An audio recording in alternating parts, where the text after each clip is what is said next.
बिस्मिल्लाहिर्रहमानिर्रहीम।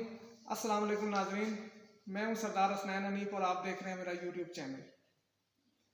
नाज़रीन, 31 जनवरी गुजर गई, ना वज़ीर आज़म का इस्तीफ़ा आया और ना ही अपोजिशन का लॉन्ग मार्च। अपोजिशन खामोश है और वज़ीर आज़म उसी तरह अपने ऑफिस में काम कर रहे हैं।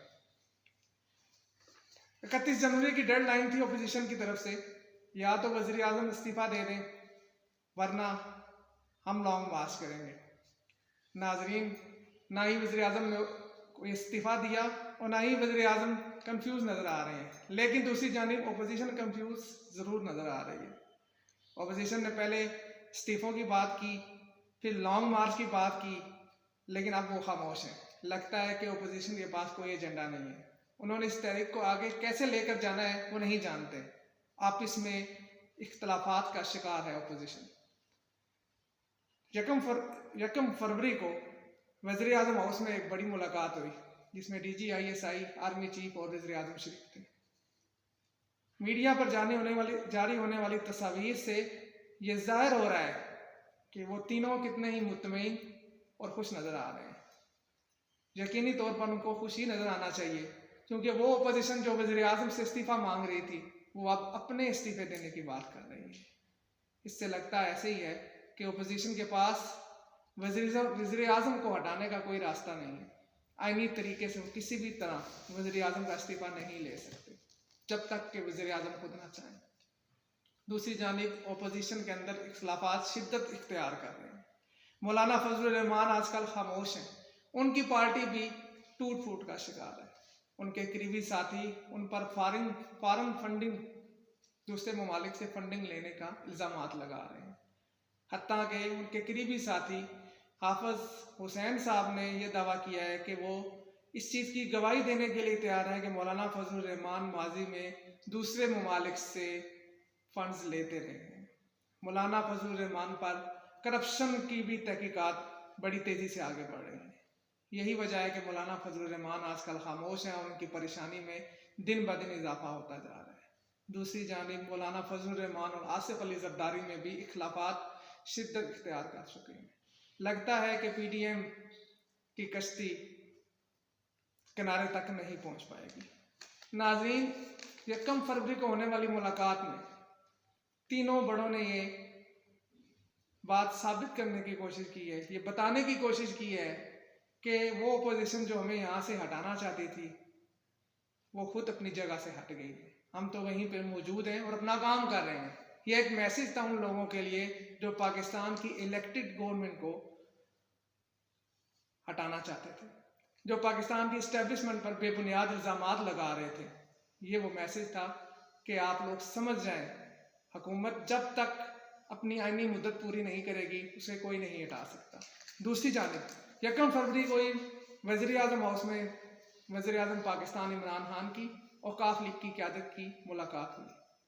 ये काफ लीग की क़यादत से होने वाली वज़ीर आज़म की दूसरी मुलाकात है।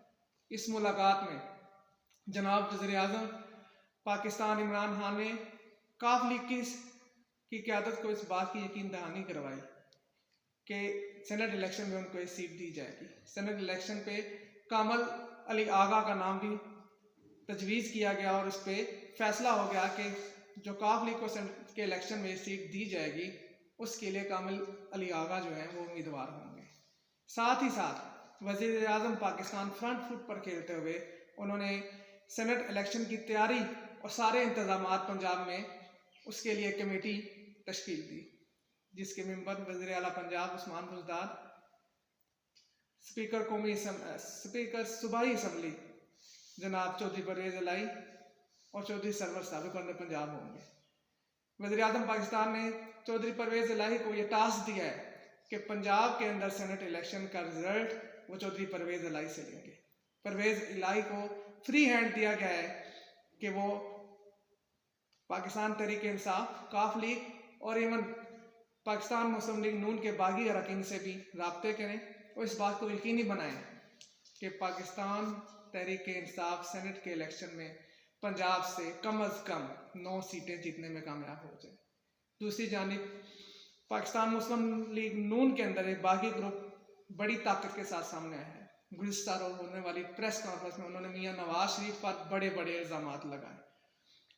हत्ता कि निशात दहस ने ये कहा कि नवाज शरीफ कभी भी हुकूमत चलाने के अहल नहीं थे, वो कभी भी पाकिस्तान की क़यादत करने के अहल नहीं थे।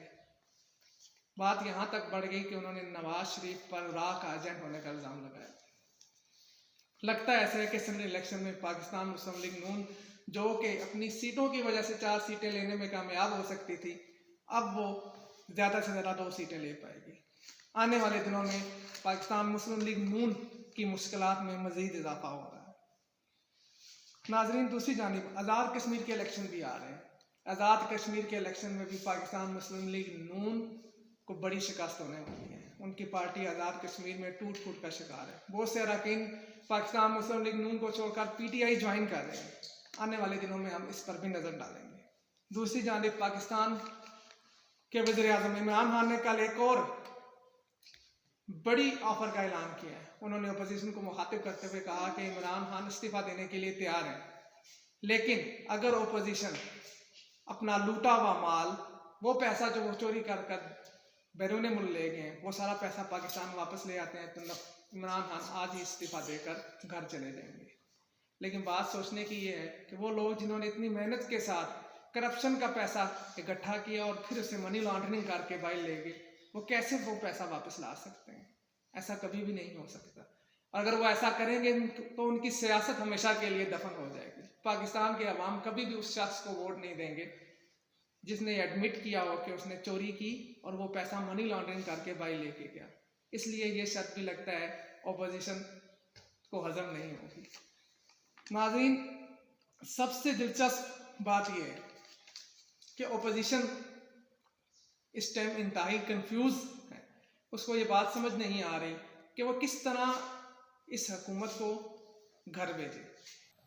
नाज़रीन, आने वाले दिनों में देखते हैं कि सेनेट इलेक्शन का क्या रिजल्ट आता है और मुल्क की सियासत किस करवट बैठती है। अगर आपको मेरी वीडियो अच्छी लगी तो इसको लाइक कर दीजिए, ज़्यादा से ज़्यादा शेयर कीजिएगा। अपना ख्याल रखिएगा और मेरे चैनल का भी शुक्रिया।